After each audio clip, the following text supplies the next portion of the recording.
नमस्कार साथियों, अभिवादन स्वीकार करिए अपने बेटे छोटे भाई शुभचिंतक का।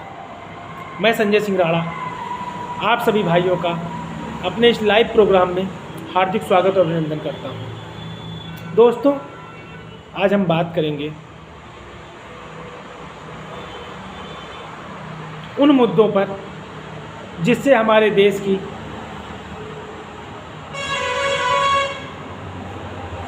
जनता के अधिकारों को, देश के विकास को सुनिश्चित किया जा सके।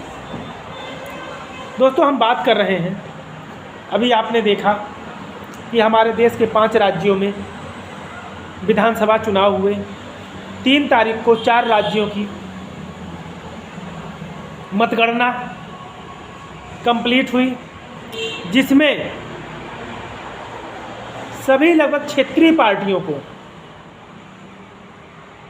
मुंह की खानी पड़ी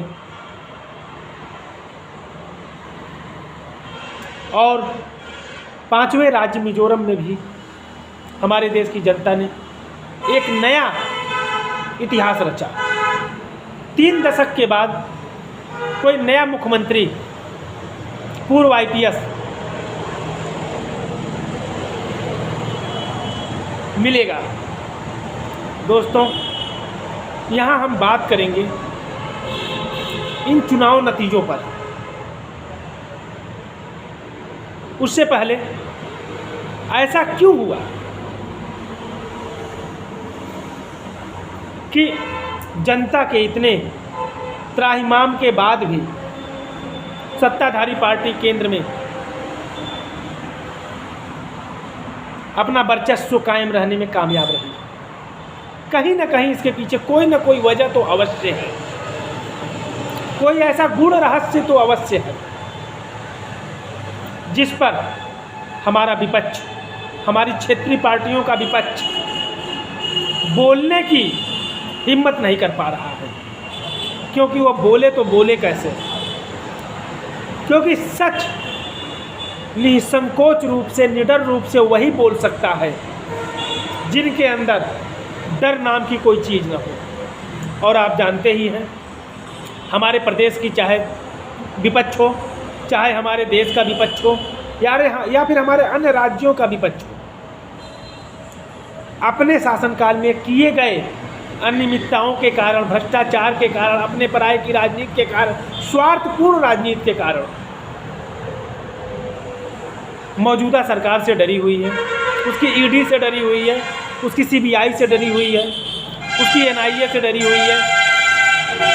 और यही डर उनके पतन का कारण है और हमारे देश की जनता के मूलभूत सुविधाओं में रुकावट पैदा कर रहा है, हमारे देश के विकास को बाधित कर रहा है। मेरे साथियों, जहाँ का विपक्ष अपने स्वार्थ से ऊपर उठ ही नहीं सकता है, वह सत्ता की तानाशाही को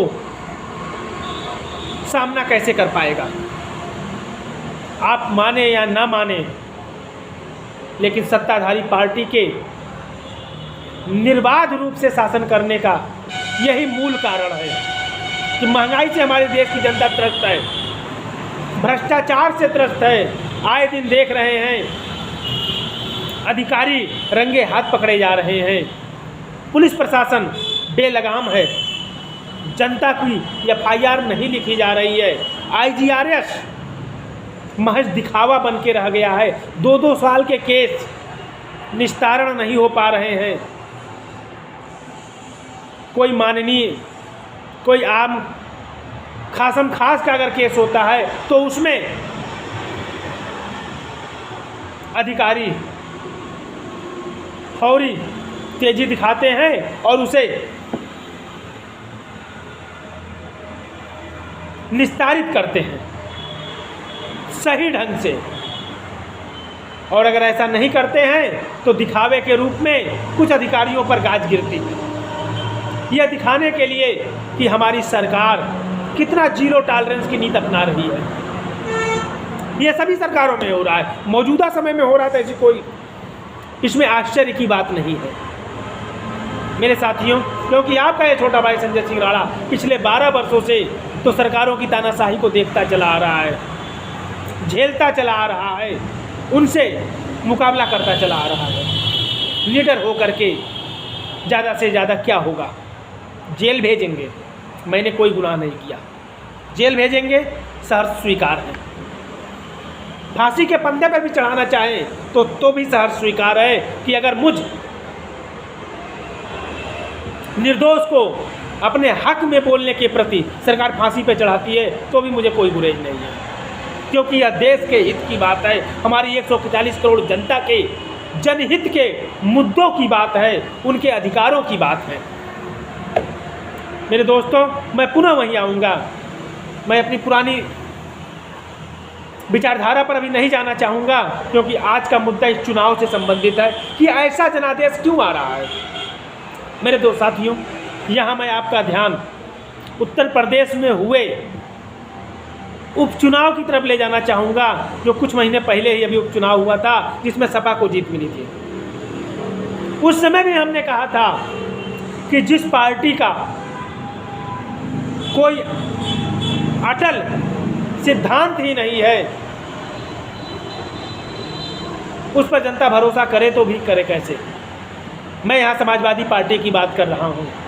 जब समाजवादी पार्टी को घोसी उपचुनाव में जीत मिली तो हमारी विपक्ष ने अर्थात समाजवादी पार्टी, जो हमेशा से राग अलापती रही है, चाहे 2017 का विधानसभा चुनाव हो हारने के बाद, चाहे 2022 का विधानसभा चुनाव हो हारने के बाद, चाहे 2019 का लोकसभा चुनाव हारने के बाद, और अन्य राजनीतिक पार्टियां ईवीएम का राग अलापती थी, लेकिन एक सीट जीतने के बाद वह ईवीएम का राग भूल गई। अब आप सोचिए, उस समय भी हमने कहा था यह एक सीट उसे खैरात के रूप में दी गई है कि वह उसके मुंह पर ताला लगाया जा सके। जो ईवीएम का राग अलापती थी विपक्ष पार्टियां, उनके मुंह पर ताला लगाया जा सके, और वही करने में हमारी सत्ता पार्टी कामयाब रही। एक सीट दे करके 3 राज्यों में अपनी सरकार बना ली। अब किस मुंह से सत्ता विपक्ष ईवीएम का राग अलापेगी? राग अलाप ही नहीं सकती है, क्योंकि अगर अलापेगी तो करारा तमाचा सत्ता पार्टी उसके मुंह पर देगी कि घोसी उपचुनाव के समय जब आपका प्रत्याशी विजयी हुआ तो आपने ईवीएम का राग क्यों नहीं अलापा। मेरे दोस्तों, ये बहुत दूर की कड़ी है, सत्ताधारी पार्टी के हाथों का तुरुप का पत्ता है, और सत्ताधारी पार्टी वैसे ही विपक्ष को उसके शासनकाल के दौरान की अनियमितताओं के कारण, भ्रष्टाचार के कारण, अपने पराये की राजनीति के कारण, उसकी स्वार्थपूर्वक सरकार चलाने की नीयत के कारण उसकी दुखती हुई नस को पकड़े हुए हैं, जिसका खामियाजा हमारे देश की जनता अलाप रही है, हमारे देश की जनता सह रही है, हमारे देश की जनता भुगत रही है सरकार की तानाशाही को, चाहे वह भ्रष्टाचार हो, महंगाई के चरम पर है। पूरे 5 साल हमारे देश की जनता, 5 साल नहीं, मैं 10 साल बात करूंगा, पूरे 10 साल हमारे देश की जनता 350 के सिलेंडर को 1100 रुपये 1200 रुपये में खरीदने को विवश रही। 10 साल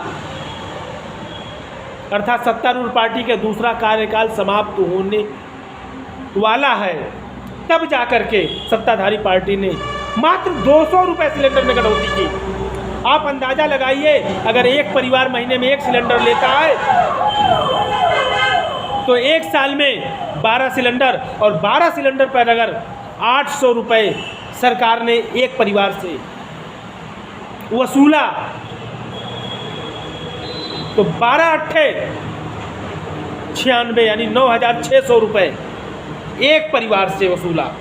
1 साल में, 5 साल में लगभग 40,000 रुपये एक परिवार से, 10 साल में 80,000 रुपये एक परिवार से वसूला। आप जोड़ लीजिए कितने एलपीजी उपभोक्ता हमारे देश में होंगे, कितने एलपीजी उपभोक्ता होंगे हमारे देश में। 10 करोड़ भी अगर माने जाएं है तो लगभग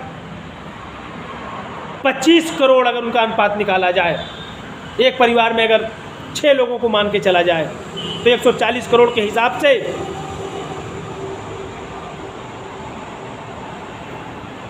23 करोड़ परिवार लगभग बनेंगे। आप जोड़िए 23 करोड़ परिवार से हर साल अगर सरकार ने 9,600 रुपये का जबरन वसूली किया केवल सिलेंडर के नाम पर, आप जोड़िए कितने अरबों रुपए का हमारे देश की जनता पर नाजायज दबाव डाला गया, उसके खून पसीने की कमाई को निचोड़ा गया। और ऐसी सरकार से जनता त्रस्त नहीं होगी तो और होगी क्या? या मंदिर या मस्जिद या गिरजाघर या गुरुद्वारा या ब्राह्मण या क्षत्रिय या वैश्य या शूद्र या हिंदू या मुसलमान या सिख या ईसाई, यह सब अब मायने नहीं रखते हैं। हमारी देश की जनता की आंखों पर पड़ी हुई पट्टी धीरे धीरे खुलने लगी है। वह शिक्षा को तवज्जो देना चाहती है, वह चिकित्सा को तवज्जो देना चाहती है, वह न्याय को तवज्जो देना चाहती है, वह रोजगार को तवज्जो देना चाहती है। लेकिन इन विपक्ष के स्वार्थपूर्ति के कारण हमारे देश की जनता का हनन हो रहा है, शोषण हो रहा है। इस विपक्ष को मैंने पहले भी कहा था, अगर आप में बोलने की क्षमता नहीं है, आप हमारी विचारधारा को फॉलो करिए। आपका यह छोटा भाई संजय सिंह राणा आपके स्थान पर खड़ा होकर के सरकार से दो हाथ करने को तैयार है। आप पीछे से सपोर्ट करिए, लेकिन अपनी विचारधारा पर, मैं हिंदू मुसलमान सिख ईसाई के भावना पर, विचारधारा पर बात नहीं करूंगा। मैं ब्राह्मण क्षत्रिय वैश्य शूद्र के विचारधारा पर बात नहीं करूंगा। मैं मंदिर मस्जिद की विचारधारा पर बात नहीं करूंगा। मैं बात करूंगा शिक्षा पर, चिकित्सा पर, न्याय पर, रोजगार पर। अगर आप सहमत हैं तो आपका यह छोटा भाई संजय सिंह राणा आपकी खातिर सरकार से लोहा लेने को तैयार है। चाहे इसके लिए आपके छोटे भाई संजय सिंह राणा को तिहाड़ भेजा जाए, चाहे फांसी पर लटकाया जाए, आपका यह छोटा भाई संजय सिंह राणा देश हित में इसे सहर्ष स्वीकार करेगा। बस अपनी विचारधारा पर अटल होकर के जनहित के मुद्दों पर मैं सभी सत्ताधारी पार्टियों, विपक्ष की पार्टियों से बात कर रहा हूँ, आह्वान कर रहा हूँ। यह वीडियो उन्हीं के लिए मैंने बनाया है। अगर आप में आगे आकर बोलने की क्षमता नहीं है, आप अपने द्वारा किए गए अनियमितताओं से डरे हुए हैं, सत्ता पार्टी की सीबीआई से डरे हुए हैं, ईडी से डरे हुए हैं, पुलिस से डरे हुए हैं, लाठियाँ खाने से डरते हैं, कीचड़ में उतरने से डरते हैं, गंदी बस्तियों में जाने से डरते हैं, तो यह सब करने के लिए आपका छोटा भाई संजय सिंह राणा हमेशा तन मन धन से निस्वार्थ भाव से तैयार है। लाचार है तो संसाधन की उपलब्धता से। अगर विपक्ष हमें संसाधन मुहैया कराए तो मैं अपनी विचारधारा पर इस सरकार को उखाड़ फेंकने में कोई कोर कसर नहीं छोड़ूंगा, क्योंकि हमारे देश की जनता भी अब सरकार की तानाशाही से ऊब चुकी है। यह जो जनादेश आया है हमारे देश की जनता का नहीं आया है। यह जनादेश हमारी देश की जनता की उन मजबूरियों का है जहां उसके पास और कोई विकल्प नहीं है। क्योंकि हमारे देश की जनता चाहती है